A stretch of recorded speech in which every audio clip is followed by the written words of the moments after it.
রঘুনাথ দাস গোস্বামী কে। তো আমরা সব লীলা বলা যাবে না রঘুনাথ দাস গোস্বামী, মেইন মেইন লীলাগুলি বর্ণনা করব, যেখান থেকে আমরা কিছু শিক্ষা পাবো, যে শিক্ষাগুলি আমাদের জীবনে অনেক কাজে লাগবে, সেই সমস্ত লীলাগুলি বর্ণনা করব। শ্রী চৈতন্য কৃপা সাধুময় নদী বিশি বিরাসিঞ্চিত শ্রীমদ রূপ সনাতন প্রিয়তম শ্রী জীব বৎসলবান শ্রী রাধা সরসী তটে বিনিবসন নমামৃত নন্দিত জস্তম শ্রী রঘুনাথ দাসম নিশম বন্দে কৃষ্ণ সাগরম।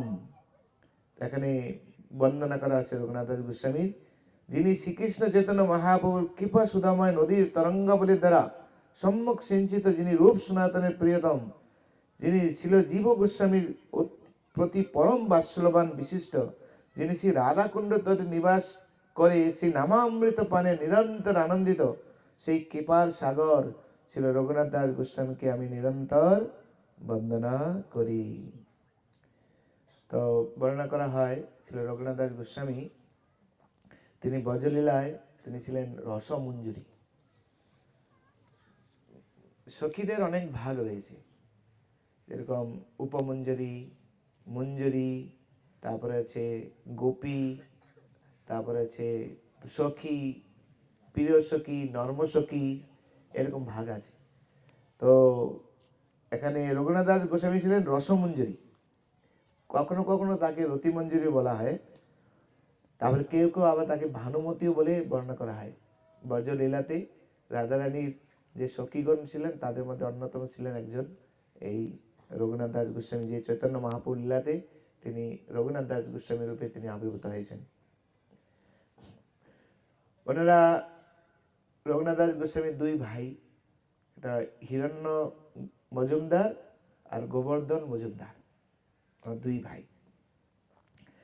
আর ওনার গুরুদেব ছিলেন যদুনন্দন আচার্য। এই জায়গায় সব রয়েছে, একটু দূরে গেলেই ওখানে যদুনন্দন আচার্যের বাড়ি রয়েছে। আমরা যেটা দর্শন করলাম ওখানে হচ্ছে রঘুনাথ দাস গোস্বামীর বাবার অফিস, হিরণ্য গোবর্ধন মজুমদার রয়েছেন, তাদের অফিস বাড়ি ছিল এটা। ওখানে বসে ওনারা সব ট্যাক্স কালেকশন করতেন, পুরো ট্যাক্স কালেকশন করতেন, বাৎসরিক খাজনা আদায় করতেন ওখানে। আর ভিটে বাড়িটা হচ্ছে এখান থেকে একটু দূরে, এই পুরো অত্র এলাকা ছিল ওনাদের দখলে। ওনারা যেহেতু তখনকার সময় জমিদার ছিলেন, ট্যাক্স কালেক্টর, তাই প্রচুর অগাধ সম্পত্তির মালিক ছিলেন। 20 লক্ষ স্বর্ণ মুদ্রা ছিল বাৎসরিক আয়। এখনকার যুগে মানে আপনি কয়েক হাজার করোড় টাকার মালিক, বুঝে গেল? কত বড় ধনী ব্যক্তি ছিলেন। আমাদের কি ধন, সোনা তো আমরা দেখি না চোখে, কসমেটিক কি বলে এটাকে, ইমিটেশন, কি গোল্ড না কি বলে না, সিটি গোল্ড। রঘুনাথ দাস গোস্বামীর বাবা 20 লক্ষ স্বর্ণ মুদ্রা ছিল তার হায়। তাহলে কত বড় ধনী লোক ছিলেন, এবার বিচার করে দেখুন, আপনি কল্পনা করতে পারবেন না আপনি। তো যদুনন্দন আচার্য ছিলেন ওনার গুরুদেব, তার কাছে পড়াশোনা করতেন। এই স্থানে আপনার হরিদাস ঠাকুর এসেছিলেন, হরিদাস ঠাকুর, এই সমস্ত লীলা বর্ণনা করা রয়েছে। তিনি তার বাবা এর আগে এক মুসলিম শাসক এই জায়গায় ট্যাক্স কালেকশন করতেন। কালক্রমে হোসেন শাহের অনুরাগ ভাজন হয়ে এই হিরণ্য গোবর্ধন এই ট্যাক্স কালেক্টর হিসেবে এখানে নিযুক্ত হন। ট্যাক্স কালেক্টর এখানে এই জায়গাতে নিযুক্ত হন। তো সেখান থেকে তিনি এই জায়গার তিনি মালিক ছিলেন। হিরণ্য গোবর্ধন তাদের বসত বাড়ি ছিল এদিকে, আর এখানে ট্যাক্স কালেক্টর, যেখানে আমরা মন্দির দর্শন করি ট্যাক্স কালেক্টর জায়গা। তো চৈতন্য মহাপ্রভু তিনি এই রঘুনাথ দাস গোস্বামীকে তিনি এই জগতে আবির্ভূত করিয়ে আমাদেরকে অনেক কিছু শিক্ষা দিতে, এক এক পার্শ্বদের মাধ্যমে চৈতন্য মহাপ্রভু এক এক শিক্ষা আমাদের দিতেন। রঘুনাথ দাস গোস্বামীর মাধ্যমে তিনি আমাদেরকে বৈরাগ্য শিক্ষা প্রদান করেছিলেন। বৈরাগ্য, বৈরাগ্য মানে কি? বৈরাগ্য মানে কি? ত্যাগ, ত্যাগ শিক্ষা। সম্পদ আছে কিন্তু নিজের ভোগের জন্য কখনো ব্যবহার করব না। এটা হচ্ছে রিয়েল ত্যাগ। কৃষ্ণ ভগবত গীতায় সে একই কথা বলেছেন। যথার্থ ত্যাগ হচ্ছে কি? সব কিছুকে ভগবানের সেবায় নিযুক্ত করা। আর রঘুনাথ দাস গোস্বামীর মাধ্যমে এই বিশাল ত্যাগ, বৈরাগ্য বিদ্যা। কারণ চৈতন্য মহাপ্রভু এই জগতে এসেছিলেন দুটো কারণে। এক, বৈরাগ্য বিদ্যা, নিজ ভক্তি যোগ এই জগতে শিক্ষা দেওয়ার জন্য। দুটো মানে কুইজ কম্পিটিশন করা উচিত। এই যে যা যা আছে কেউ তো লিখছে না দেখছি, আর মনে ঘোষণা করা হয়নি মনে হচ্ছে। কুইজ কম্পিটিশন হওয়া উচিত। যা যা আলোচনা হবে সবার শেষে কুইজ কম্পিটিশন হবে। মনে পারবে না কেউ মনে রাখতে। কাল সকাল 12টা 45, দুপুর 12টা 45 কে কি করেছে এখন বলতে পারবে না, আবার মনে রাখবে সব। তো বলা হয়েছে এই বৈরাগ্য বিদ্যা, বৈরাগ্য বিদ্যা হচ্ছে যে অর্থ আমার আছে, সম্পদ আমার থাকবে, কিন্তু সে সম্পদ আমি নিজের জন্য ব্যবহার করব না। আমি সব কিছু ব্যবহার করবো কার জন্য? ভগবানের জন্য। তাহলে সেটা হচ্ছে রিয়েল বৈরাগ্য। তো রঘুনাথ দাস গোস্বামী সেই বৈরাগ্য বিদ্যা শিক্ষা দেওয়ার জন্য চৈতন্য মহাপ্রভু তিনি তাকে এই জগতে পাঠিয়েছিলেন। সেই গোবর্ধনের পুত্র রঘুনাথ নাম, বাল্যকাল হইতে তিয় বিষয়ে উদাস। বাল্যকাল থেকেই রঘুনাথ দাস গোস্বামী এই সংসারের প্রতি অত বেশি মানে সেরকম ভালোবাসা ছিল না। যে কৃষ্ণ নাম পেলেই আনন্দিত হতেন, হরির নাম পেলেই আনন্দিত হতেন, কৃষ্ণ ভক্ত সঙ্গ পেলেই মানে ঘন্টার পর ঘন্টা কাটিয়ে দিতেন। তো একদিন এই বলরাম আচার্য, যদুনন্দন আচার্যের সঙ্গে সম্পর্কিত বলরাম আচার্য, তার বাড়িতে হরিদাস ঠাকুর আসেন। তো যদুনন্দন আচার্য তার গুরু ছিলেন, শিক্ষক, ওখানে পড়াশোনা করতে যেতেন। আর সেই ফাঁকে এই হরিদাস ঠাকুরের দর্শন পেতেন। তো হরিদাস ঠাকুর যখন কৃষ্ণ কথা বলতেন, এই রঘুনাথ দাস গোস্বামী সেখানে গিয়ে বসতেন। তো এইভাবে রঘুনাথ দাস গোস্বামী ছোটবেলা থেকে এই হরিদাস ঠাকুরের বিশেষ কৃপার পাত্র ছিলেন। নির্জন পণ্যশালায় করেন কীর্তন, বলরাম আচার্য গৃহে ভিক্ষা নির্বাহন। রঘুনাথ দাস বালক করে অধ্যয়ন, হরিদাসের ঠাকুর যাই করেন দর্শন। নির্জন স্থান, বলরাম আচার্যের গৃহ তো নির্জন স্থান, আর হরিদাস ঠাকুর নির্জন গৃহে থাকতে খুব ভালোবাসতেন। তো সেখানে গিয়ে এই হরিদাস ঠাকুরের বিশেষ কৃপা তিনি লাভ করেছিলেন ছোটবেলা থেকেই। অ্যাকচুয়ালি সাধু কৃপা বিনা কোনো কার্যেরতি নয়, কৃষ্ণ ভক্তি দূরে রহু সংসার নহি ক্ষয়। এই সাধুর কৃপা ছাড়া যে আমরা কোনো কৃপা পেতে পারি না, তার প্রমাণ হচ্ছেন এই রঘুনাথ দাস গোস্বামী। এগুলি পরে পরে আলোচনা হবে। হরিদাস কৃপা করে তাহার উপরে, সেই কৃপা কারণ হইল চৈতন্য পাইবারে। ছোটবেলা থেকেই রঘুনাথ দাস গোস্বামী ছিলেন খুব সম্ভ্রম ছেলে, ভদ্র ছেলে। যে আমাদের দুটো মেয়ে একদম কত সুন্দরভাবে তারা শুনছে, একদম এরকম বাচ্চা ছেলেরা যারা ছটফট করে, এরকম মোবাইল নিয়ে ঘাঁটবে বা দুষ্টুমি করবে, এরা খুব সুন্দরভাবে শুনছে। তো হরিদাস ঠাকুর রঘুনাথ ছোটবেলায় এরকম খুব সুন্দর ছিল, খুব ধ্যান সহকারে শুনতেন। আর তখনই হরিদাস ঠাকুরের কৃপা তারা লাভ করেছেন। তো বলা হয়েছে এখানে হরিদাস কৃপা করে তাহার উপরেই, সেই কৃপা কারণ হলো চৈতন্য পাইবার। হিরণ্য গোবর্ধন মজুমদার তার বাড়িতে একটা সভা হয়েছিল। সেই সভাতে হরিদাস ঠাকুর যখন কৃষ্ণ নামের মহিমা কীর্তন করছিলেন, তখন সেখানে এই রঘুনাথ দাস গোস্বামী ছিলেন। আর কৃষ্ণ নামের মহিমা যখন কীর্তন করছিলেন হরিদাস ঠাকুর, তখন সবাই খুব খুব আনন্দ সহকারে শ্রবণ করেছিলেন। হিরণ্য গোবর্ধন তারা নিজেকে ধন্য মনে করেছেন, একটু মহাত্মার কাছ থেকে তার হরিকথা শ্রবণ করছেন। তো সুতরাং যে রঘুনাথ দাস গোস্বামী কিভাবে কত কৃপা পাবেন সেটা আমরা অনুমান করতে পারি। চৈতন্য মহাপ্রভু তিনি যখন সন্ন্যাস গ্রহণ করলেন, তখন হিরণ্য গোবর্ধন খুব মর্মাহত হয়েছিলেন। কেননা ওনার যে নীলাম্বর যে চক্রবর্তী, চৈতন্য নীলাম্বর চক্রবর্তীর সঙ্গে মহাপ্রভুর কি সম্পর্ক? মায়ের বাবা, মায়ের বাবাকে কি বলে?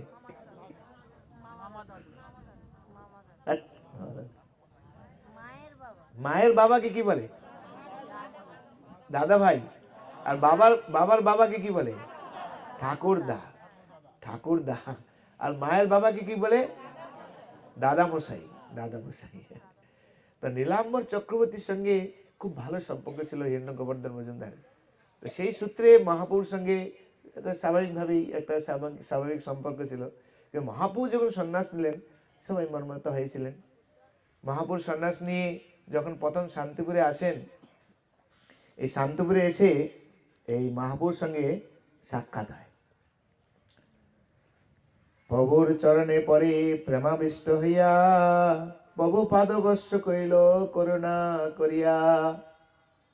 মহাপ্রভু যখন সন্ন্যাস নিয়ে শান্তিপুরে আসেন তখন এই চৈতন্য মহাপ্রভুকে দর্শন করার জন্য তার বাবাকে নিবেদন করেন, আমাকে একবার চৈতন্য মহাপ্রভুকে দর্শন করতে দাও। তখন তার সাথে বিভিন্ন উপঢৌকন, মহাপ্রভুর সেবার জন্য বস্তু এবং সেবক দিয়ে এই হিরণ্য গোবিন্দ মজুমদার রঘুনাথ দাস গোস্বামীকে পাঠান। অদ্বৈত আচার্য প্রভু রঘুনাথ দাস গোস্বামীকে জানতেন, কেন হিরণ্য গোবর্ধন তার যে পিতার জেঠা, কাকা জেঠা। তো দুইজনেই এই অদ্বৈত আচার্য প্রভুকে খুব সম্মান করতেন, খুব প্রচুর সেবা করতেন। তাই সেই সূত্রে রঘুনাথ দাস গোস্বামীর প্রতি এবার স্বাভাবিক স্নেহ অদ্বৈত আচার্য প্রভু থাকবে। তো চৈতন্য মহাপ্রভু যখন এই শান্তিপুরে যতক্ষণ ছিলেন, যতদিন ছিলেন, এই রঘুনাথ দাস গোস্বামী ততদিন সেখানে ছিলেন। আর চৈতন্য মহাপ্রভুর উচ্ছিষ্ট প্লেট প্রসাদ প্রতিদিন অদ্বৈত আচার্য প্রভু রঘুনাথ দাস গোস্বামীকে দিতেন।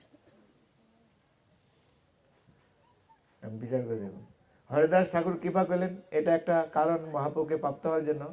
আর এদিকে অদ্বৈত আচার্য প্রভু প্রতিদিন এই চৈতন্য মহাপ্রভুর উচ্ছিষ্ট, তার পিতা সদা করে আচার্য সেবন, অতএব আচার্য তারে হইলা পরশন।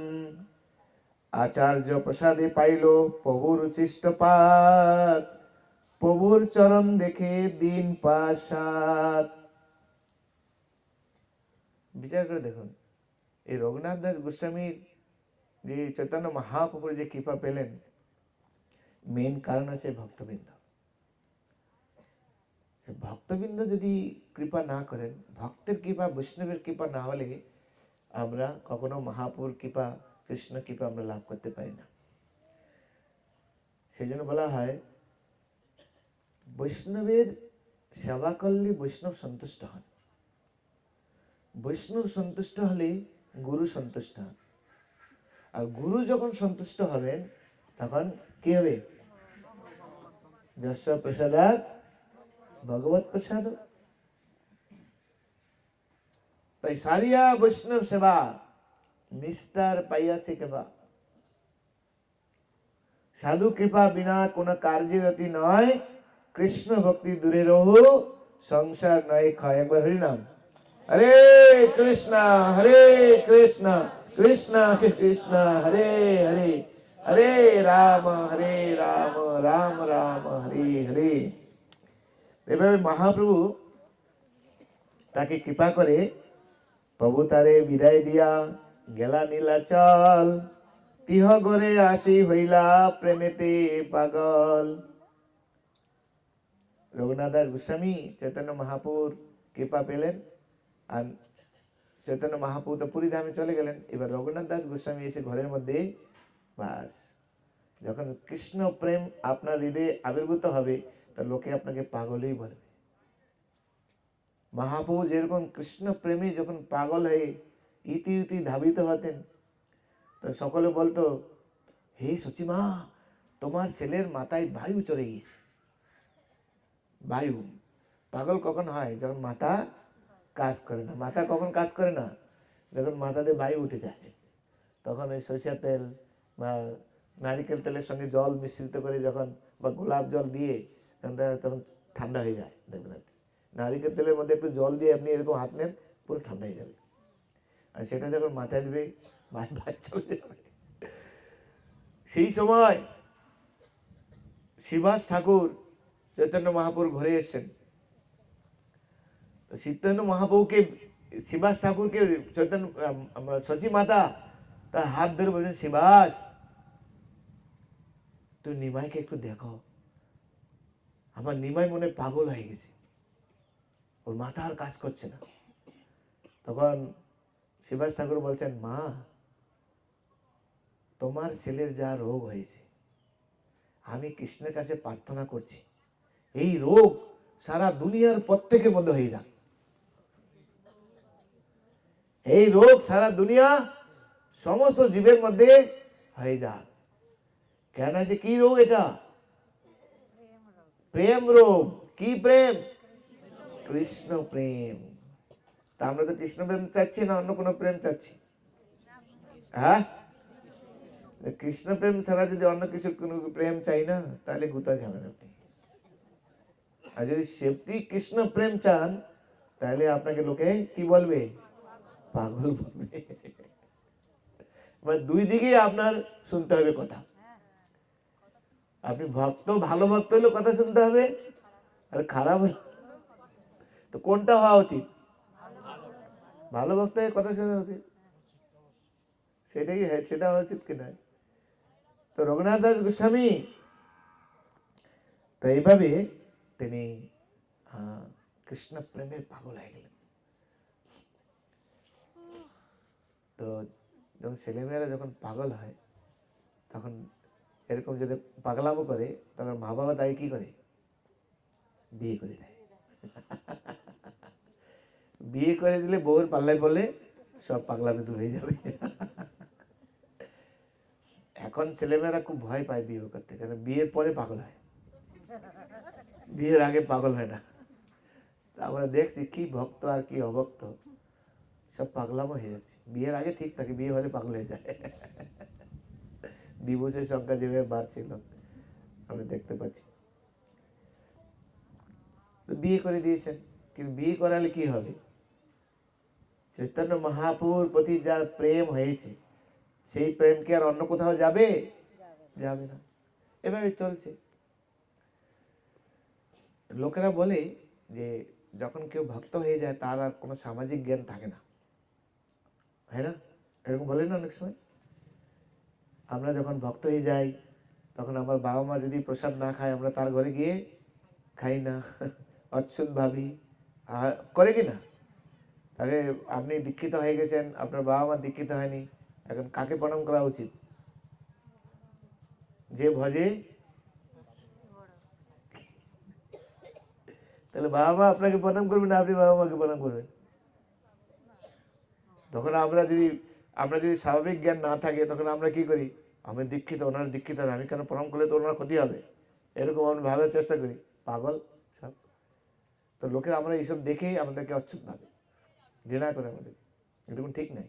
গুরুজন গুরুজন, গুরুজনকে তাকে সর্বদা অ্যাকসেপ্ট করা উচিত। কিন্তু লোক ভাবে ভক্ত হয়ে গেলে তাদের আর সামাজিক কোনো জ্ঞান থাকে না। এই রঘুনাথ দাস গোস্বামী সেটাকে খণ্ডন করেছেন। কিভাবে না, ওনার বাবা যে ট্যাক্স কালেকশন, বছরে বার্ষিক আয় ছিল 20 লক্ষ টাকা, 20 লক্ষ স্বর্ণ মুদ্রা ট্যাক্স কালেকশন করতেন। আগের যিনি ট্যাক্স কালেক্টর ছিলেন এক মুসলিম, উনি কি করতেন? 15 লক্ষ টাকা সরকারকে দিতেন, আর 5 লক্ষ টাকা নিজের কাছে রাখতেন। তো এই হিরণ্য গোবর্ধন মজুমদার যখন, তারা দুই ভাই যখন দায়িত্বে পেয়েছেন, তখন 20 লক্ষ টাকার মধ্যে 12 লক্ষ টাকা হোসেন সাহেবকে দিতেন, আর 8 লক্ষ টাকা নিজের কাছে রেখে দিতেন। এবার ওই যে যে ট্যাক্স কালেক্টর, তার এটা সহ্য হবে? সহ্য হবে কি? সহ্য হয়। সহ্য না হয়ে ও গিয়ে খোঁচা লাগিয়ে দিয়েছে, হোসেন সাহেব উজিরকে খোঁচা লাগিয়ে দিয়েছে। এরকম ভাবে এই হিরণ্য গোবর্ধন তোমাদেরকে ফাঁকি দিচ্ছে। 3 লক্ষ স্বর্ণ মুদ্রা ও আলাদা করে লুকিয়ে রাখছে। এখন সে উজির সৈন্য সামন্ত নিয়ে এসে হাজির। আর উনি তো জমিদার ছিলেন না, ওনার তো গুপ্তচর থাকে।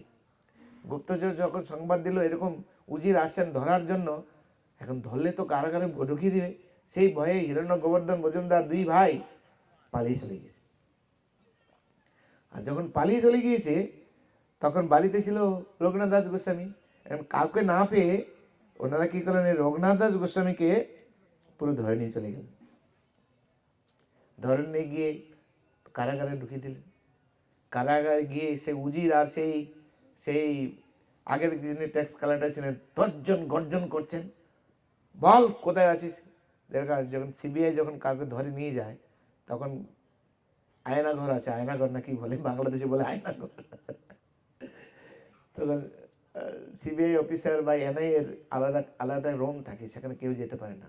ওখানে যখন আসামিকে রাখা হয়, আসামির কাছ থেকে কথা বের করে, তর্জ গর্জন করছে। কিন্তু রঘুনাথ দাস গোস্বামী, তার মুখ উজ্জ্বল, মনে কোনো ডর নেই, কোনো ভয় নেই, মুখে হাসি। কেন? কৃষ্ণ প্রেমী সর্বদা আনন্দিত না। হৃদয়ে তিনি কি ভাবছেন? সব কিছু কৃষ্ণের ইচ্ছাতে চলছে। মারবি রাখবি যে ইচ্ছা তোহারা। আর যেহেতু হৃদয়ে কৃষ্ণ ভাবনা, কৃষ্ণ প্রেমের দ্বারা দ্রবীভূত, তার মুখে কি কখনো মলিনতা আসবে? হৃদয় যার পরিষ্কার, তার মুখ পরিষ্কার। সেজন্য আমরা বলি, যারা রিয়েলি ভক্তি করবে,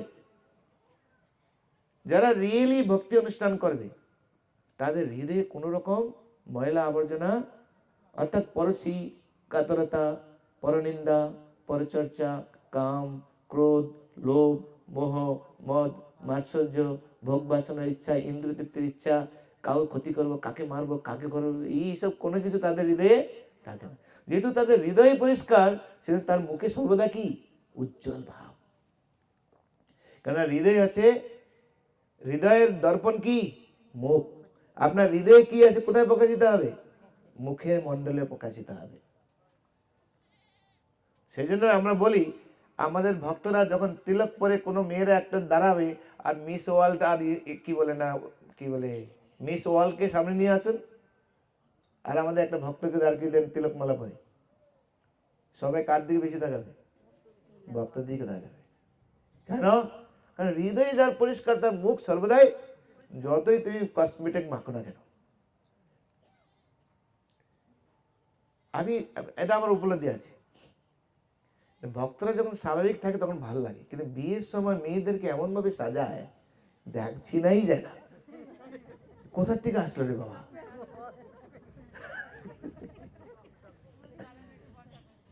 কালো মেয়েকে দিয়েছে ভরসা করে, ঠিক আছে।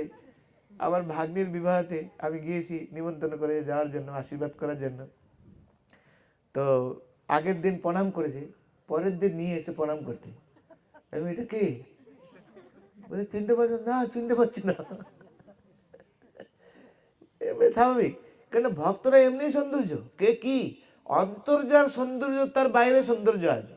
যার অন্তরে সৌন্দর্য নেই, তার বাইরে কি কসমেটিকে সৌন্দর্য দেওয়া যায় নাকি? যতই আপনি এয়ারপোর্ট হাসি দেন না কেন, এয়ার হোস্টেস হাসি বলে না, এয়ার হোস্টেস হাসি।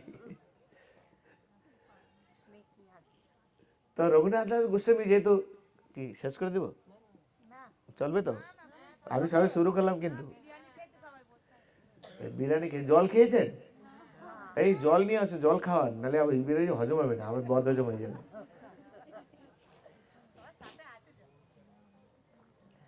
তো তার হৃদয়ে এরকম নির্ভয় দেখে ওই উজির সবাই ভয় পেয়ে গেছে। মারিতে আসিয়া যদি দেখে রঘুনাথে, মন ফিরে যায় তবে না পারে মারিতে। রঘুনাথকে মারার জন্য আসছেন, কিন্তু তাকে দেখে মন ফিরে যাচ্ছে, আর মারতে পারছে না। বিশেষে কায়স্থ বুদ্ধি, অন্তরে করে ডর, মুখে তর্জ করে করি মারিতে সবই অন্তর। কথা হচ্ছে কেন? তো মারতে আসে, কিন্তু ভিতরে আবার ডর। কি ডর? কেন? রঘুনাথ দাস গোস্বামী এই কায়স্থ বংশে জন্ম, আর আগেরকার দিনের কায়স্থ ছিল কূটনীতিবাজ, খুব পাওয়ারফুল তারা বুদ্ধিতে। তো সেই জন্য সেই ভয়ে তিনি মারতে পারছেন না, আর তর্জন গর্জন করছেন। তো এইসব দেখে রঘুনাথ চিন্তা করছেন কি করা যায়। তো এই পরিস্থিতি বাবা বাবার জেঠা তো পালিয়ে চলে গেল, আর এদিকে ব্যাপারটা কি রঘুনাথ দাস গোস্বামী উপলব্ধি করলেন, কারণ ঈর্ষা, ঈর্ষা থেকে এই জিনিসটা আসলো। তবে রঘুনাথ কিছু চিন্তিলা উপায়, বিনীত করিয়া কহে সেই ম্লেচ্ছ পায়। তো রঘুনাথ কে চিন্তা করছেন, চিন্তা করে তখন ম্লেচ্ছের কাছে বলছেন, হুজুর, আমার পিতা আর জেঠা আপনার তো ভাইয়ের মতো, তো ভাই ভাই মাঝে মাঝে কলহ হয়, আলোচনা করে মিটিয়ে নিতে হয়। আর যেহেতু আপনার ভাইয়ের মতো আমার কাকা আমি আমার বাবা আমার জেঠা, তাহলে আমি কি হই? আপনার পুত্র, আমি আমার পুত্র হই। আর পুত্র কি তর্জন গর্জনের পাত্র? পুত্র কিসের পাত্র হওয়া উচিত? স্নেহের পাত্র হওয়া উচিত। তো যেহেতু আপনি আপনি আমার পিতার নে, আপনি আমার পালক, আর পালক হয়ে পাল্যকে এরকম তর্জন করা কি এটা উচিত হয়? এছাড়া আমি শুনেছি আপনি হচ্ছেন শাস্ত্রজ্ঞ, জিন্দা পীর, এরকম বর্ণনা করে আছে চেতনাতে, জিন্দা পীর। তো আপনি এত জিন্দা পীর, সকলের প্রতি তো তার ভালোবাসা থাকবে, তাহলে আপনি আমাকে এরকম তর্জন গর্জন করছেন। ভাইয়ে ভাইয়ে ঝগড়া হবে, আবার ভাইয়ে ভাইয়ে মিলন হবে। এই কথা যখন শুনছেন, আর রঘুনাথ এত সুন্দরভাবে মিষ্টিভাবে কথা বলছেন, ওই উজুরের আর হচ্ছে ওই ম্লেচ্ছের মনটা ফিরে গেছে। মন ফিরে যাওয়ার পর ওই তার মনটা শান্ত হয়ে গেল। শান্ত হয়ে বলছেন, এত শুনি সেই ম্লেচ্ছের মন আর্দ্র হইল, দ্বারে বাহি অশ্রু বহে কাঁদিতে লাগিল। তার মনটা আর্দ্র হয়ে গেছে, তখন কান্না করছেন, আর দাড়ি বেহে অশ্রু বলছে। ম্লেচ্ছে বলে, আজি হইতে তুমি মোর পুত্র, আজি সারামে তোমা করিয়ে সূত্র। তুমি চিন্তা করে না, আমি তোমাকে যে করে হোক সারাবো, আজ থেকে তুমি আমার পুত্রের মতো, কোনো অসুবিধা নেই। এই কান্না করতে করতে তার অশ্রু জয়ে জল পড়ছে। তখন তখন একটা কথা বললেন, বলে দেখো, তোমার জেঠা 20 লক্ষ খাজনা আদায় করে 12 লক্ষ দেয়, আর 8 লক্ষ ওর কাছে আছে। আর আমি যখন খাজনা আদায় করতাম 15 লক্ষ তাকে দিতাম, 5 লক্ষ আমি নিতাম। এই যে তোর যেটা 3 লক্ষ এরকম ভাবে মারছে, কিছুটা আমাকে একটু দেওয়া উচিত। আর আমাকে না দিয়ে একা একা খাচ্ছে, এটা কিরকম হলো? তাই তুমি বাড়ি গিয়ে তোমার জেঠামশাইকে বলো আমার সঙ্গে দেখা করতে।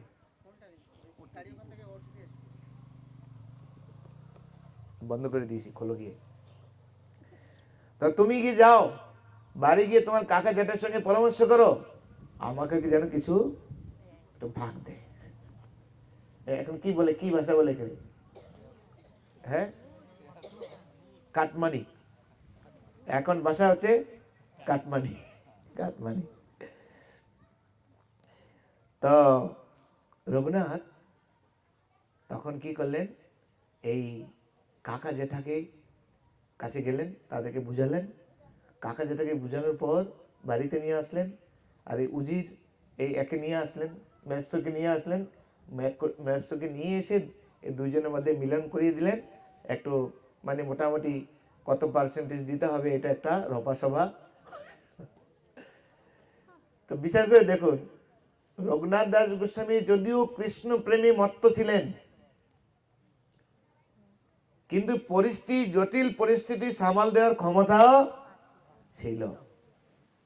এরকম নয় যে ভক্তের কোনো ক্ষমতা নেই, ভক্ত হয়ে যাওয়া মানে তার সামাজিক কোনো স্থিতি নেই, এরকম যেন আমরা না ভাবি। একজন ভক্ত হয়ে গেল, তার সামাজিক ছিল, রঘুনাথের কাছে সেই শক্তি ছিল। তো অনেকে ভাবতে পারেন যে ধনী পুত্র, ধনের প্রতি তার বৈরাগ্য এসছে, তাই বাবাজি হয়ে গেছেন। না, এরকম নয়। সেই জন্য আমাদের ভক্তদেরকে আমাদেরকে বুঝতে হবে, আমরা যত ভালো ভক্ত হই না কেন, ভক্তি আমার নিজের কাছে, ভক্তি ভক্ত পরিবেশে, যখন আমরা ভক্তের সঙ্গে থাকবো না তখন যেন আমাদের স্বাভাবিক স্থিতিগুলি যেন বজায় থাকে। বুঝা গেল কি? যখন কৃষ্ণ ভক্তদের সঙ্গে আমরা থাকবো তখন আমাদের একরকম ভাব থাকবে, যখন কর্মী লোকের সঙ্গে থাকবো আমরা তখন আমাদের যেন আরেক রকম ভাব থাকে, যাতে তারা বুঝতে না পারে, যাতে আমাদের তারা ঘৃণা, তারা যেন আমাদেরকে ঘৃণা না করে বা উচ্ছেদ না পাবে। এবং যে যেখানে আমরা সেরকম, প্রভুপাদ এটাই আমাদেরকে শিখিয়েছেন। এই বিষয়ে ছিল ভীষ্মদেব, তিনি ভাগবতমে যখন যুধিষ্ঠির মহারাজকে উপদেশ দেন, তখন একজন ভক্ত সর্বদা সংযমী হবে যে কোনো বিষয়ে। সংযম বুঝতে পারছেন? সংযম, সংযম মানে কি? সেলফ কন্ট্রোল, মানে ইন্দ্রিয় বাসনায়, ইন্দ্রিয় তৃপ্তিতে নিজেকে কন্ট্রোল রাখতে হবে।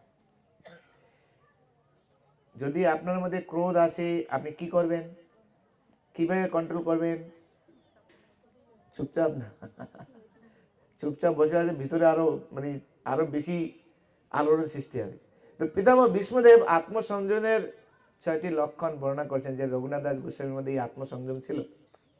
আত্মসংযম ছিল বললেই তর্জন গর্জন করছেও তবুও কিছু ভাবেননি, পরিস্থিতিকে শুধু মোকাবিলা করছেন, পরিস্থিতিকে শুধু বিচার করছেন, কোন জায়গায় প্রবলেম, সেই সব জায়গায় আমাদেরকে বুঝতে গেলে ধীর স্থির হতে হবে, আত্মসংযমী হতে হবে। যদি আত্মসংযমী না হই তাহলে কিন্তু আমরা বুঝতে পারবো না। তো রঘুনাথ দাস গোস্বামী সে আত্মসংযম ছিল, তাই ঘরে সুন্দরী পত্নী থাকলেও ভোগের বাসনা কখনো করেননি। বাবার কোটি কোটি টাকা মালিক থাকলেও সেই কোটি কোটি টাকা দিয়ে লালন করার কোনো সুযোগ গ্রহণ করেননি, পুরো সংযমী ছিলেন। সেই জন্য পিতামহ ভীষ্মদেব বলছেন আত্মসংযমের জন্য 6টি নীতি আমাদেরকে আয়ত্ত করতে হবে। ফার্স্ট, ক্রোধ। প্রথম হচ্ছে ক্রোধ। ক্রোধকে যদি আমরা সংযম করতে চাই তাহলে সর্বশ্রেষ্ঠ মাধ্যম কি? কে বলতে পারেন?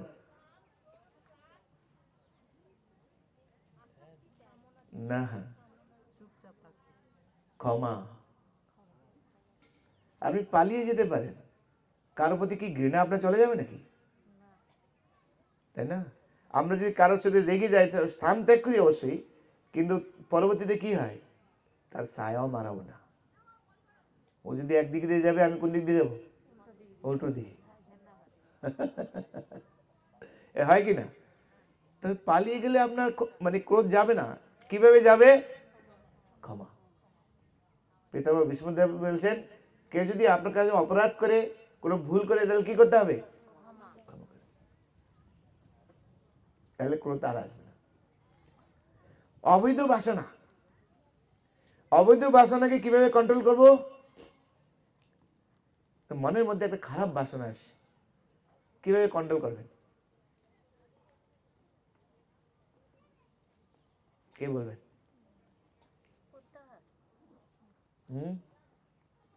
কিছুটা হয়েছে। মাতাজি বলছেন প্রত্যাহার। প্রত্যাহার হলে কিছুটা হয়েছে।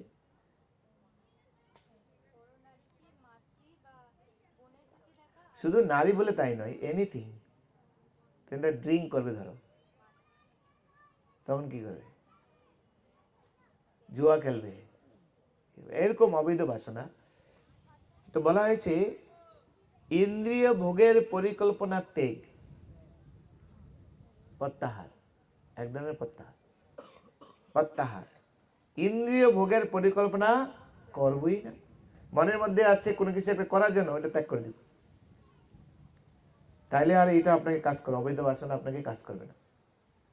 আর কলিযুগে এটা একটা ভালো লক্ষণ আছে, কলিযুগে, সত্যযুগে যদি আপনি মনে মনে অবৈধ কোনো কিছু চিন্তা করবেন, সঙ্গে সঙ্গে তার ফল আপনি মিলে যাবে।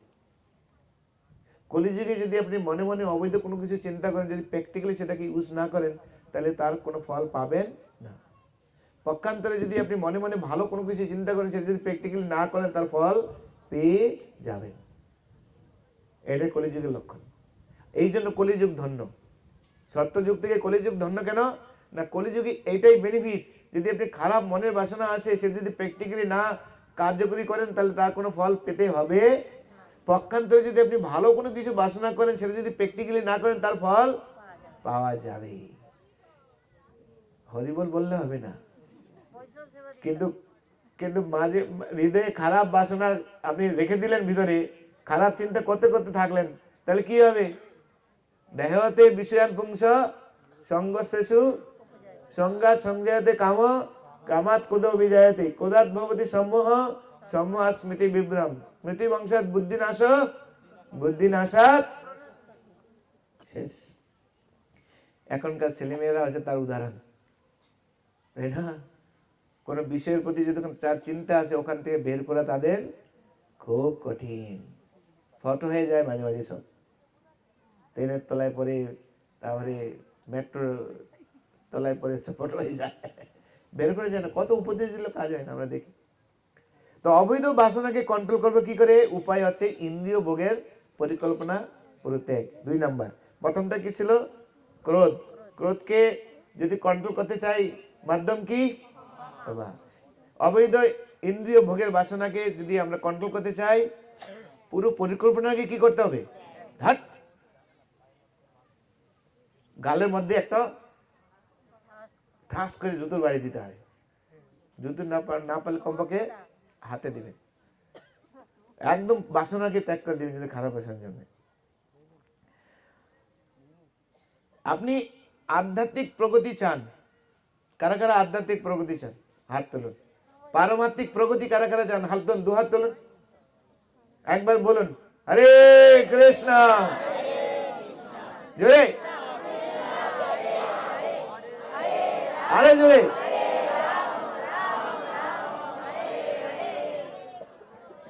যদি কেউ পারমাত্মিক খুব দ্রুত প্রগতি চায়, তাহলে কি করা উচিত?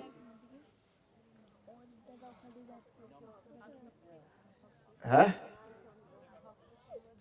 পিতামহ বিষ্ণুদেব বলছেন নিদ্রা ত্যাগ করতে হবে। নিদ্রা কি কন্ট্রোল। কেন নিদ্রা কেন আসে বেশি? বেশি খেলে, বেশি খেলে বেশি নিদ্রা আসবে। আর বেশি নিদ্রার লক্ষণ কি? তাও কোন গুণ? তমগুণ। আর তমগুণের লক্ষণ কি? অজ্ঞানতা। অজ্ঞানতা। আর অজ্ঞানতা যদি আমাদের হৃদয়ে থাকে, পারমাত্মিক প্রগতি হবে। সেই জন্য নিদ্রাকে ত্যাগ করতে হবে, গুড়াকাশ হতে হবে আমাদের। প্রভুপাদ বলেছে, তুই সেরকম গুড়াকাশ হতে পারবি না, কমপক্ষে 6 ঘন্টার বেশি ঘুমাবে না, জাস্ট 6 আওয়ার্স। বুঝে গেল? 6 আওয়ার ঘুমাবেন। তা নিদ্রাকে যদি কেউ কন্ট্রোল করতে পারে, সংযম করতে পারে, তাহলে আধ্যাত্মিক সংস্কৃতি তার হৃদয়ে প্রচুর পরিমাণে সঞ্চার হয়। পিতামহ বিষ্ণুদেবের কথা, আমার না। রোগ ব্যাধি থেকে মুক্ত হওয়ার জন্য কি করা উচিত? এটা সবাই উত্তর দিতে পারবে। রোগ ব্যাধি থেকে মুক্ত হওয়ার জন্য কি কন্ট্রোল প্রয়োজন? এইটা উত্তর দিতে পারে। আহার সংযম। কেননা আমরা শুনেছি খেয়েই রোগ হয় না, না খেয়ে রোগ হয়? খেয়ে মানুষ মরে না, না খেয়ে মানুষ মরে? খেয়ে মরে। সেই জন্য যোগী হতে গেলে ভগবান শ্রীকৃষ্ণ অলরেডি আগে নির্দেশ দিয়েছেন। ভগবত গীতাতে বর্ণনা করা আছে, যোগী হতে গেলে কি করতে হবে? হ্যাঁ, যুক্তাহার বিহারস্য, শ্লোক মুখস্থ করতে হবে। হ্যাঁ, তারপরে আর জানি না। যুক্ত স্বপ্না ভবদস্য যুগ ভবতী দুঃখ, ওর মধ্যে নিদ্রাও আছে। সব সংযম করতে হবে। যদি আহার নিদ্রাকে সংযম না করতে পারি, তাহলে আমরা যোগী হতে পারবো না। এখানে ক্লাসে বসে যদি ঘুমাই, তাহলে কোন গুণ? তমগুণ। কি? কিছু কথাই শুনতে পাবো না। আর কথা না শুনলে চিত্তের বিকার কি করে ঘটবে? শ্রবণ করার মাধ্যমে হৃদয়ে যখন যাবে তখন হৃদয় কি হবে? পরিবর্তন হবে। হরিকথা, যে কোনো একটা কথা যদি আপনার হৃদয়ে লেগে গেল, আর সেটা যদি আপনি প্র্যাকটিক্যালি অনুশীলন করতে পারেন, বাস আপনার উদ্ধার হওয়ার জন্য যথেষ্ট, আর কিছু করতে হবে না আপনাকে। তো সেই জন্য রোগ ব্যাধি থেকে মুক্ত হওয়ার জন্য আহারকে সংযম করা উচিত। ভালো সব কিছু থাকবে, বিরিয়ানি থাকবে, কিন্তু খাবো স্বাদ হয়েছে বলে, আর বাবা তো হাতের রান্না স্বাদ হবে না, এটা তো কেউ বলতে ভাবাই যায় না। বাবা তো বউর কাছ থেকে এটা আশা করা যায় না, তাই না? স্বাভাবিক না? আসে খাবার, কিন্তু কতটুকু খাবো? যতটুকু শরীরের জন্য প্রয়োজন, তার বাইরে না। বেশি খেলে কি হবে? হ্যাঁ, রাস্তায় গাড়ি অনেকবার দাঁড়াতে হবে।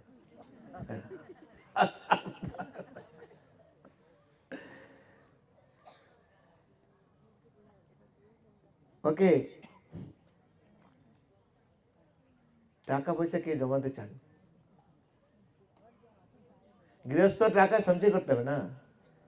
পিকনিক হবে, পোশাক স্পন্সর করতে হবে, তারপরে মন্দিরে দান করতে হবে, জন্মাষ্টমী দান করতে হবে, নবদ্বীপের পরিক্রমা দান করতে হবে, ব্যাস পূজাতে দান করতে হবে, রথযাত্রায় দান করতে হবে, বাৎসরিক অনুষ্ঠান হবে তাখানে দান করতে হবে।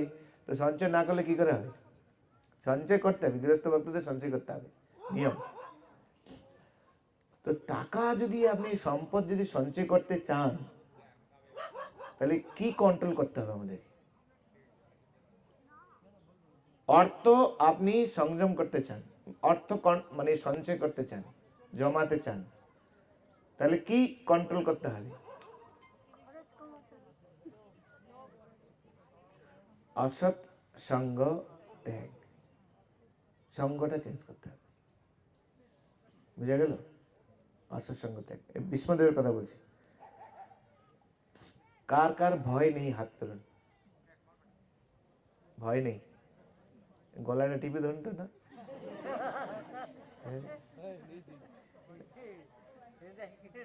গলাটা টিপে ধরলে বোঝা যাবে। ঠিক আছে, শ্বাসনালী টিপে ধরুন, শ্বাসনালী। ঠিক আছে। তা আমাদের প্রত্যেকের ভয় আছে, কম বেশি ভয় আছে। মৃত্যু ভয় কার নেই? সবার আছে। আমরা মুখে বলি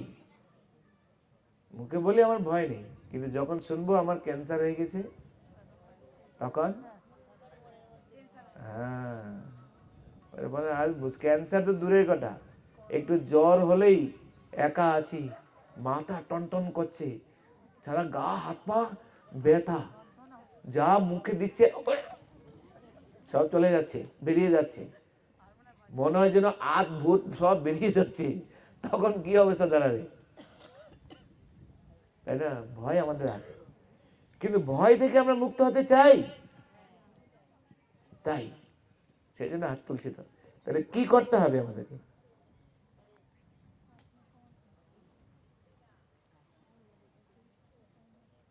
ভয় থেকে মুক্ত হলে কি করতে হবে?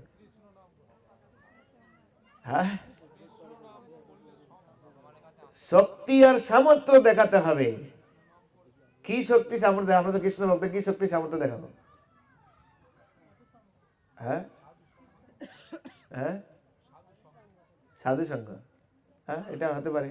আমরা কৃষ্ণ ভক্তির প্রচার করে এত ভক্ত সঙ্গ আমরা তৈরি করব যে আমাদের গায়ে হাত দিতে লোক ভয় পাবে। যে ইসকনকে সবাই ভয় পায়, বাংলাদেশ থেকে শুরু করে সবাই। সেই জন্য তো উঠে পড়ে লেগেছে আমাদের বিরুদ্ধে। কারণ দেখছি ইসকন সারা ভারতবর্ষ নয়, সারা বাংলাদেশকে সব একত্রিত করছে। এখন এভাবে যদি ওরা একত্রিত করতে থাকে, তাহলে এরাই একমাত্র আমাদের বিরুদ্ধে আচরণ করবে। শক্তি। তো এইভাবে কৃষ্ণ ভক্তির প্রচার মাধ্যমে ভক্তদেরকে কৃষ্ণ ভাবনার মাধ্যমে উদ্বুদ্ধ করে এক শক্তিশালী সংগঠন তৈরি করতে হবে আমাদেরকে। পিতামহ ভীষ্ম বলছেন শক্তি সামর্থ্য প্রদর্শন করার মাধ্যমে ভয় থেকে মুক্ত হয়ে যায়। তো এগুলো বলার কারণ আছে, পিতামহ ভীষ্মদেব যুধিষ্ঠির মহারাজকে উপদেশ দেন যে আত্মসংযম, সংযমই হচ্ছে একজন ব্যক্তির আসল পরিচয়, সংযম। তো রঘুনাথ দাস গোস্বামীর মধ্যে এই সংযম ছিল, তার জন্য তিনি সেই যমনরাজ উজিরকে পর্যন্ত কি করলেন, কন্ট্রোল করে নিলেন। একমাত্র আত্মসংযমী পুরুষ অন্যের হৃদয়কে আকর্ষণ করতে পারে, যেটা রঘুনাথ দাস গোস্বামী করেছেন। তেভাবে রঘুনাথ দাস গোস্বামী তিনি কত পাওয়ারফুল ছিলেন দেখুন। তো সাধারণত আমরা দেখি যে পিতার ধন সম্পদ বেশি থাকে সেই সেই সেই সেই পুত্র সাধারণত ধন সম্পদ অপচয় করে, কিন্তু রঘুনাথ দাস গোস্বামী কোনো ধন সম্পদ অন্য কাজে ব্যবহার করতেন না, কিন্তু যা করতেন সঠিক কাজে ব্যবহার করতেন। আমরা পরে আলোচনা করব।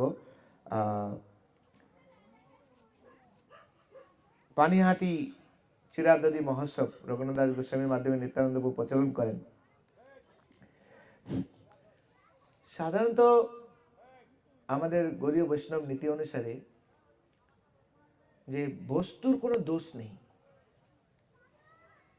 বস্তু দোষ নয়, বস্তুকে কিভাবে আপনি ব্যবহার করছেন সেটাই হচ্ছে তার দোষ ত্রুটির মূল কারণ। তাই বিষয় একদিকে বিষয় আমাদেরকে নরকে ডুবায়, আর সেই বিষয় আবার আমাদেরকে নরক থেকে উদ্ধার করে। একই কর্ম কিভাবে করছি তার উপর নির্ভর করছে পুরস্কার এবং তিরস্কার। প্রভুপাদ উদাহরণ দিয়েছেন, ধরুন আপনার হাতে একটা পুরো ছুরি আছে, ছুরি, ধারালো ছুরি, টাচ করা মাত্র কেটে যাবে। তো সেই ছুরি যদি একটা ডাকাতের হাতে পড়ে তাহলে সেই ছুরিটা সে পেটে ঢুকাবে, ছিনতাই করে সব টাকা পয়সা নিয়ে চলে যাবে। আর ডাক্তারের হাতে বলে সেই ছুরিটা কি করবে, সেও পেটে ঢুকাবে, কিন্তু সে টাকা পাবে। তো একজন পেটে ঢুকাচ্ছে রোগী বাঁচানোর জন্য, আরেকজন পেটে ঢুকাচ্ছে মারার জন্য। তো কর্ম কি ভাব নিয়ে করছি তা থেকে আমরা পুরস্কার, তা থেকে আমরা তিরস্কার। তাই বিষয় কোনো দোষ নয়, যদি বিষয়টা আমরা কিভাবে গ্রহণ করছি তার উপরে নির্ভর করছে তার দোষ ত্রুটি। বুঝা গেল? সেই জন্য আমাদেরকে নিজেদের ইন্দ্রিয়কে কন্ট্রোল করতে হবে, যেটা রঘুনাথ দাস গোস্বামী করেছেন। আপনার দিকে তাকাবেন না, ওই বাচ্চারা ওখানে উপরে উপরে যাচ্ছে, তো ওখানে সাপ টাপ থাকতে পারে, ওখানে যেন না যায় সেটা একটু দেখবেন একজন। ঠিক আছে, আমাদের একজন ভলেন্টিয়ার থাকুন ওখানে, বাচ্চারা যেন ওইদিকে না যায়।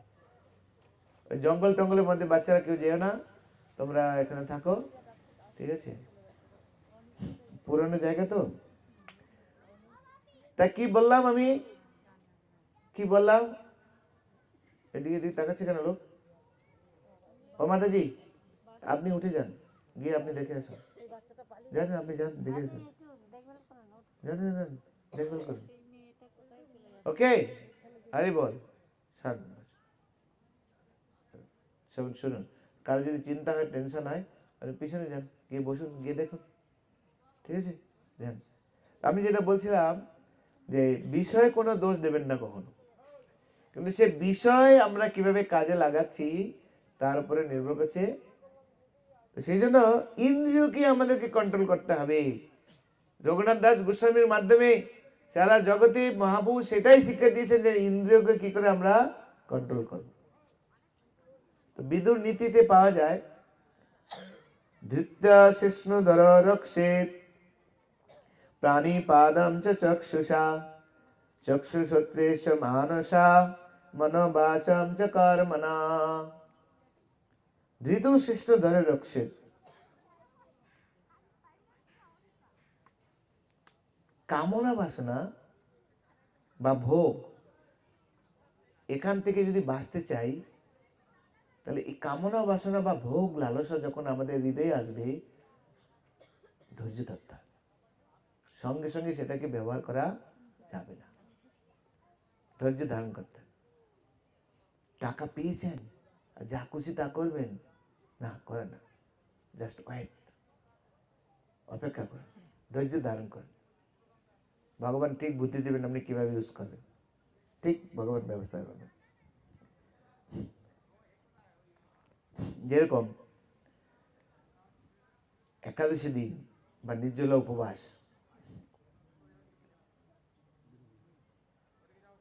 আপনি নির্জলা উপবাস করলেন, বলুন একজন খাচ্ছে, লোভ আসতে পারে কিনা? কি করা উচিত? না না, আমি আজকে উপবাস আছি, কালকে সকালে গিয়ে পালন করবো, হয় না কিনা? আসে, ইচ্ছা আসবে না এরকম নয়, জিভায় জল আসবে এইসব। হ্যাঁ, আজকে কি আইটেম হবে ভগবান জানে। সকালে যদি এরকম আইটেম হয় তাহলে সাধারণত আমি ভাবছিলাম মুড়ি আর ঘুগনি না কি হয়, হাওড়ায় লোকেরা সাধারণত আলু খায় বেশি, নাকি কি খায়? ঘুগনি মুড়ি না আলু মুড়ি? আলুর দম আর মুড়ি। সে আলুর দম আর মুড়ি এসে দেখি বিরিয়ানি, তাই না? বিরিয়ানির সঙ্গে আবার পনির, পনিরের সঙ্গে আবার বাহ বাহ, তারপরে আবার একটা কি গোলাপ জামুন, যায় কোথায় মাখন। তা সকালে যদি এরকম প্রসাদ হয়, আর এখন কি প্রসাদ, প্রসাদ শুনে কার জিভায় জল আসছে না, একই না? কিন্তু একাদশী দিন আমরা কি করি? ধৈর্য ধারণ করি, এখন না, পরে পরে পরে, তখন আমরা একাদশী ব্রত পালন করতে সমর্থ হই এবং একাদশীর ফল আমাদের পাওয়া যায়। স্বাভাবিক। তো সেই জন্য বলা হয়েছে কাম বাসনা যখন আমাদের হৃদয়ে আসে, ভোগ বাসনা আমাদের হৃদয়ে আসবে, তখন ধৈর্য ধারণ করতে হবে। তা প্রভুপাদ একটা লীলা মনে পড়ে গেল। প্রভুপাদ, আমারটাই বলি আমি, ঠিক আছে? যখন ইস্কনে প্রথম ঢুকি, আগে তো জানতাম, একাদশী জানতাম, একাদশী সারাদিন আটা রুটি খালি খাওয়া যায়। আমি বাড়িতে একাদশী দিন শুধু ভাত খাওয়া যেত না, কিন্তু মোটামুটি আটা রুটি, লুচি, সবজি, পরোটা খাওয়া যেত হতো সব, হালুয়া, এইসব ভাত খাওয়া যেত না জানা। কিন্তু ইস্কনে যখন আমি এসেছি, একাদশীতে ফল খাওয়া যাবে না। তো তো ওই দিন বললো আজকে সে স্পেশাল একাদশী, আজকে সে স্পেশাল একাদশী, আমাদের দুপুরে সকালে প্রসাদ হবে না।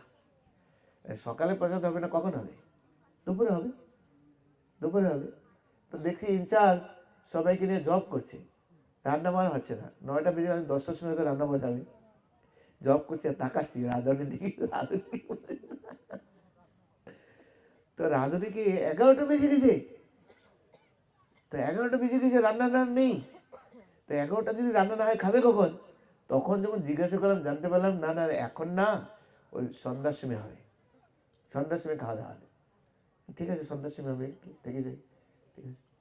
তো বিকাল 5টা বাজে, কোনো খবর নেই, সবাই জব করছে সব। তো সন্ধ্যা হলে সন্ধ্যা আরতির পরে হয়তো রান্না করবে। সন্ধ্যা আরতির পরে জানা গেল 8টার সময় যে আজকে হচ্ছে নির্জলা উপবাস। আমার এত রাগ হয়েছে, আর রাগ করে গিয়ে সব ঘুমিয়ে পড়লাম। সে সকালবেলা খেতে ডাকছে, খাবো না, এত রাগ হয়েছে। বলতে পারতো, বলনি। তো প্রভুপাদের লীলাতে দেখি যে জন্মাষ্টমী সময় প্রভুপাদ লেকচার দিচ্ছেন, লেকচার সময় রাত 10টা বেজেছে। তখনকার দিনে প্রথম জন্মাষ্টমী ব্রত, সে প্রথম জন্মাষ্টমীর দিন সেই ভক্তরা সবাই একদিকে তাকাচ্ছে, রাত 10টা বাজছে, কখন খাওয়া দাওয়া হবে। শুনেছে রাত 12টার সময় খাওয়া দাওয়া হয়, 12টার পরে। তো রান্নাবাড়ির কোনো সিন নেই সেই। তো প্রভুপাদ বলছেন আমরা এখন কৃষ্ণ লীলামৃত পাঠ করব, কৃষ্ণ লীলামৃত। তো সবাই বলছে হরি বল। তাই এক অধ্যায় পাঠ হলো, এক অধ্যায় পাঠ হওয়ার বলছে, এক অধ্যায় পাঠ যখন শেষ হয়েছে, বলে প্রভুপাদ বলেন প্রথম চ্যাপ্টার শেষ। সবাই বলছে হরি বল, বলুন। তো সবাই হরিবল বলছে, মানে সবাই যখন জোরে হরিবল বলছেন, মা হরিবল যখন বলা হয় তার মানে কি? তার মানে পাঠ শেষ। তো বউ বলছেন নেক্সট চ্যাপ্টার। প্রভুপাদ বলছেন, আর কিছু বললেন না, পড়ছেন। একজন পাঠ করছেন, প্রভুপাদ শুনছেন, হ্যাঁ হ্যাঁ বলছেন প্রভুপাদ। তো বলছেন সেকেন্ড চ্যাপ্টার শেষ হলো, জোরে, মানে একটু জোরে, আরো জোরে হয়েছে। তো সবাই বলছে এইবার বুঝি প্রভুপাদ থামবেন, সবাই বলবেন এবার প্রসাদ হবে। বলছে নেক্সট চ্যাপ্টার। হরি বলা আসছে না। তখন দেখা যাচ্ছে সেই যখন বই পড়া শুরু হয়েছে, যে সন্ন্যাসী ছিল, যে মাঝে মাঝে হাত থেকে ডান্ডা পড়ে যাচ্ছে, কাঁধে নিয়ে রাখে, তো কাঁধে রাখে, তা যখন জীবনে আসে তখন হাত থেকে মালা পড়ে যায় না মাঝে মাঝে। আপনি ঘুমিয়ে ঘুমিয়ে জব করেন, তখন কি হয়, মালা পড়ে যাবে আপনার হাত থেকে। হ্যাঁ, ওই যে ঘুম আসে তখন কি হয়, তখন হাত থেকে মালাটা পড়ে যায় কিনা, কার কার হয়? আমার তো হয়। হ্যাঁ, আমার হয়।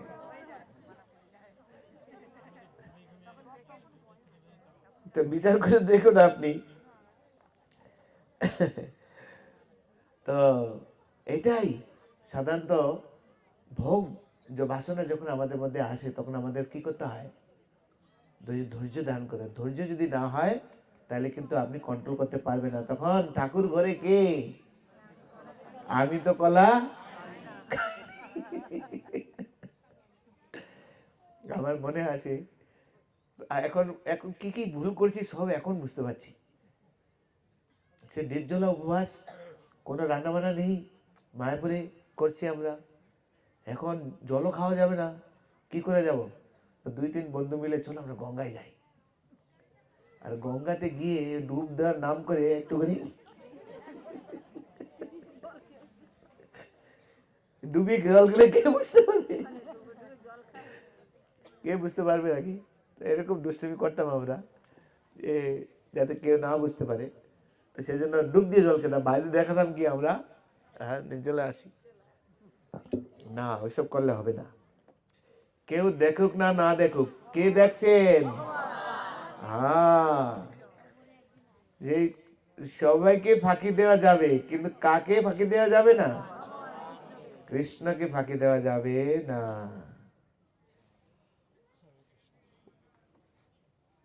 শেষ করে দিব, তাহলে তাড়াতাড়ি শেষ করতে হবে। একটা শিক্ষা শুধু আলোচনা করলাম, আত্মসংযম। ভীষ্মদেবের কথা বললাম। আচ্ছা আচ্ছা, এটা শেষ করে দিই, প্রভু বলছেন শেষ করতে হবে। প্রাণী পাদম চক্ষু, সরি, 2 নাম্বার। প্রথমটা হচ্ছে কি, যদি কামনা বাসনা ভোগ বাসনা যদি আমরা কন্ট্রোল করতে চাই, ধৈর্য ধারণ করতে হবে। 2 নাম্বার, প্রাণী পাদম চক্ষুষা, হাত আর পা, তাকে কন্ট্রোল করতে হবে। কারণ পা আমাদেরকে ভোগ্যস্থানে নিয়ে যায়, আর হাত মোটামুটি খাওয়ার বস্তু হলে যা পাবো তাই খাবো। তাই হাত পাকে কন্ট্রোল করতে হবে। তো প্রাণী পাদম চক্ষুষা, তো হাত পাকে যদি কন্ট্রোল করতে হয়, তাহলে চক্ষুর সাহায্য নিতে হবে। কেন চক্ষুর সাহায্য নিতে হবে? কারণ চক্ষুর মাধ্যমেই হাত পাকে কন্ট্রোল করতে হবে, কোথায় যাবে কোথায় যাবে না, কি বস্তু আমি হাতে নেব, কি বস্তু আমি হাতে নেব না, কি আমার কর্ম করা উচিত, কি আমার কর্ম করা উচিত নয়। আপনি রাস্তায় হাঁটছেন, চোখ বুজে যদি হাঁটেন, তখন কি খাবেন? হোঁচট খাবেন আপনি, হ্যাঁ কি না? হোঁচট খেতে বাধ্য হবে। তাই চোখ হচ্ছে হাত পাকে এগিয়ে নিয়ে যাওয়ার মাধ্যম। তাদের শেষ করব। চক্ষু সূত্রেষু মানুষা, এই চোখই তো সবকিছু গন্ডগোলের ঘর না। চুকি যাকে ভালো লাগে মনে কেনে নয়, এরকম নয়? চোখে যাকে ভালো লাগে মনে কেনে নয়। তাই চক্ষু সদৃশ্য মানুষা, এই চক্ষুই আমাদেরকে সব জায়গায় ধাবিত করে। একটা অ্যাড দেখলে সেটাকে আমাকে নিতেই হবে। কেউ যখন একটা কোনো কিছু পড়ছে, ওইটাকে আমাকে কিনতেই হবে। এখন চোখকে কি করে কন্ট্রোল করব? মন, মন দ্বারা। মনকে বুঝাতে হলে যা দেখো সেটা সত্যি নাও হতে, হায় মন চকচক করিলেও শোনা হয় না। তাই মনের দ্বারা চক্ষুকে কি করতে হবে? কন্ট্রোল করতে হবে। মনোবাচম চ কর্মণ, মনকে কি করে কন্ট্রোল করবেন? মনকে কি করে কন্ট্রোল করব? উচিত কর্ম করার মাধ্যমে। উচিত কর্ম, তার মানে বুদ্ধি বলতে পারেন আপনি, কিন্তু বিদুরজি বলছেন, বিদুর নীতিবাক্যে বলছেন উচিত কর্ম। উচিত কর্ম। তো চতুর্থ নাম্বার হচ্ছে উচিত কর্মের মাধ্যমে মনকে কন্ট্রোল করা যায়। দেখুন আমাদের ইন্দ্রিয়গুলিকে কন্ট্রোল করার পন্থা, তাই উচিত কর্ম করতে হবে, চক্ষুকে কন্ট্রোল করতে হবে, মনকে কন্ট্রোল করতে হবে, আমাদের ইন্দ্রিয়গুলিকে হাত পা সবাইকে কন্ট্রোল করতে হবে। আর কন্ট্রোলের পদ্ধতি কি? ধৈর্য ধারণ, যথার্থ দৃষ্টি, যথার্থ দৃষ্টি আমাদেরকে রাখতে হবে, তাই না? আর হ্যাঁ, চক্ষুকে কন্ট্রোল করার জন্য মনকে শুদ্ধি লাগবে, মনের শুদ্ধিতে লাগবে। তা মন যদি ঠিক না হয় তাহলে এদিক যদি চোখ ভাগবে, বসে আছি এখানে তাহলে চোখ অন্যদিকে তাকাবে, তাই না? এরকম দেখা যায়, বসে আছি এখানে তাকাচ্ছে ফেলফেল করে, এরকম দেখা যায় না? তা মন বুঝাতে হবে আমি কোথায় বসে আছি, এখানে ভক্তের সঙ্গে, কেউ দেখুক না দেখুক, কে দেখছে? মন দ্বারা বুঝাতে হবে। আর মনকে বোঝানো উচিত কর্ম, উচিত কর্ম মিনস কৃষ্ণ ভাবনাময় কর্ম। তেভাবে আমাদের ইন্দ্রিয়গুলিকে আমরা কন্ট্রোল করতে পারি। তো রঘুনাথ দাস গোস্বামী তার জীবন ঐশ্বর্যশালিত হলেও তিনি তার মনকে মহাপ্রভুর ভাবনায় তিনি ভাবিত করে রেখেছিলেন। তার জন্য তার মন, তার ইন্দ্রিয় তাকে কখনো দূষিত করতে পারে। সেই জন্য মন মানুষের সবকিছুর মূল, মনে মানুষের বন্ধু, মনে মানুষের শত্রু। এভাবে রঘুনাথ দাস গোস্বামী তিনি তার তার মনকে এভাবে কন্ট্রোল করেছিলেন, তার জন্য এইসব তিনি করতে পেরেছিলেন। তো রঘুনাথ দাস গোস্বামী তিনি অনেকবার চেষ্টা করেছিলেন, তিনি বাড়ি থেকে পালিয়ে যাওয়ার জন্য মহাপ্রভুর কাছে। যতবার চলে যাচ্ছেন ততবার ধরে নিয়ে আসেন, যতবার চলে যাচ্ছেন ততবার ধরে নিয়ে আসেন। লাস্টে চৈতন্য মহাপ্রভু সেকেন্ড বার যখন শান্তিপুরে আসলেন, সেকেন্ড বার যখন শান্তিপুরে আসলেন, তখন চৈতন্য মহাপ্রভুর কাছে আকুলভাবে রঘুনাথ দাস গোস্বামী গিয়ে বলছেন যে রক্ষকের হাতে মুই কেমনে ছুটিব, কেমনে প্রভুর সঙ্গে নীলা চলে যাব, স্থির হইয়া ঘরে যাও নাহর বাতুল, কমে কমে পায় লোক ভবে সন্দুকুল। রঘুনাথ বিচলিত হয় না, তাড়াহুড়া করে কিছু করে না, সব কিছুর একটা সীমা রয়েছে, ধৈর্য ধারণ করো, কৃষ্ণ তোমাকে অবশ্যই। অর্থাৎ যে কোনো কার্য যখন আমরা সফলতা লাভ করতে চাই তার জন্য একটা অনুকূল পরিবেশের প্রয়োজন রয়েছে। আর সেই অনুকূল পরিবেশের জন্য আমাদেরকে ধৈর্য ধারণ করতে হবে। সেটা বাংলায় বলে সবুরে, তাড়াহুড়া করলে কিছু হবে। ধৈর্যহীনের কখনো কৃষ্ণ প্রাপ্তি, আর যেখানে ধৈর্য নেই সেখানে সফলতা। উৎসাহত নিশ্চয়াত ধৈর্যাত তত্তৎকর্ম প্রবর্তনাৎ। উৎসাহ থাকবে, উৎসাহ অবশ্যই থাকবে, কিন্তু যদি ধৈর্য না থাকে তা সেই উৎসাহ কি ভাটা পড়ে যাবে না? উৎসাহ, ধৈর্য রাখতে হবে। এটা রঘুনাথ দাস গোস্বামীর মধ্যে সারা জগৎকে মহাপ্রভু শিক্ষা দিচ্ছেন। যাও যাও রঘুনাথ, গৃহে ফিরে যাও, মর্কট বৈরাগ্য না করো লোক দেখাইয়া, যথাযোগ্য বিষয়ভুঞ্জ নিরাসক্ত হইয়া, অনাসক্ত হইয়া, অন্তরে নিষ্ঠা করো বাহ্যে লোক ব্যবহার, অচিরাত কৃষ্ণ তোমায় করিবেন উদ্ধার। বৃন্দাবন দেখি যাবে আসিব নীলা চলে, তবে তুমি আমার পাশে আসিও কোন স্থলে। কিভাবে আসবো প্রভু?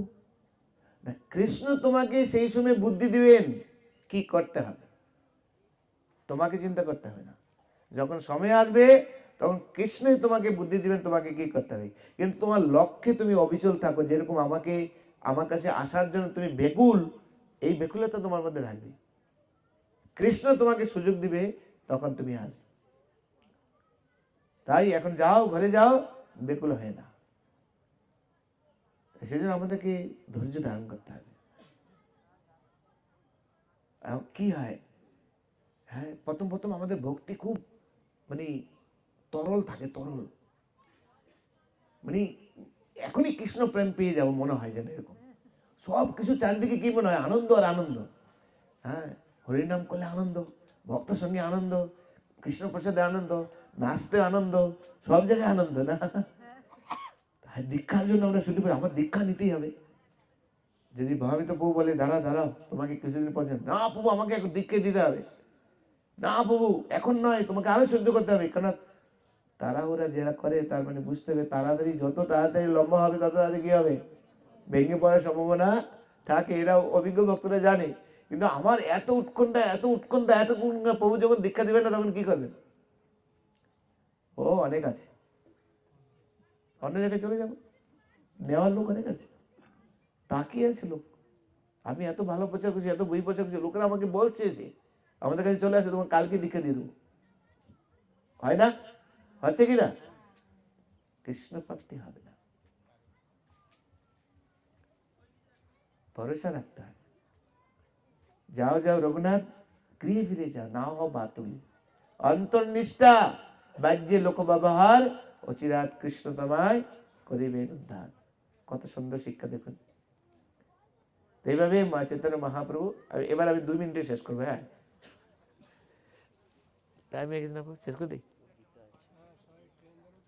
ও সবাই ট্রেন দেবে, আচ্ছা। তারপরে কি করলো, রঘুনাথ গোস্বামী যেতে পারলেন না, তারপর নিত্যানন্দ প্রভু আসলেন পানিহাটিতে। সেই সময় নিত্যানন্দ প্রভুকে দর্শন করতে গেলেন। নিত্যানন্দ প্রভু বললেন, চোর চোর আয়, আর তোমাকে আজ দণ্ড দিব। আমার সম্পদ মহাপ্রভু, আমাকে না জানিয়ে তুমি তাকে পেতে যাচ্ছ, কি করে পাবি? আয়, তোকে আগে দণ্ড দিব, তারপর তুই পাবি। তো সমস্ত গণকে সেবা করা, চিরাদুদি মহাসব সেবা করালেন। সেই সেবাতে সন্তুষ্ট হয়ে নিত্যানন্দ প্রভু সাক্ষাৎ মহাপ্রভুকে সেখানে নিয়ে আসলেন। মহাপ্রভু কৃপা করলেন, মহাপ্রভু উচ্ছিষ্ট রঘুনাথ দাস গোস্বামীকে দিলেন। সমস্ত বৈষ্ণবেরা আনন্দিত হলেন, রঘুনাথ দাস গোস্বামীকে আশীর্বাদ করলেন।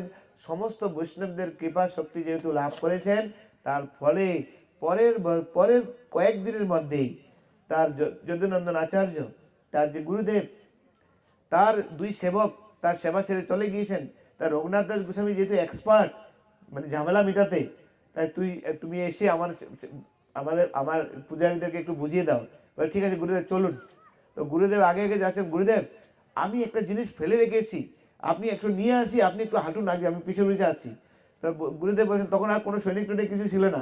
গুরুদেব আগে গিয়েছেন, আর ফাঁকে রাতারাতি পালিয়ে সোজা পুরীর ধামে রঘুনাথ দাস গোস্বামী পালিয়ে চলে গিয়েছেন।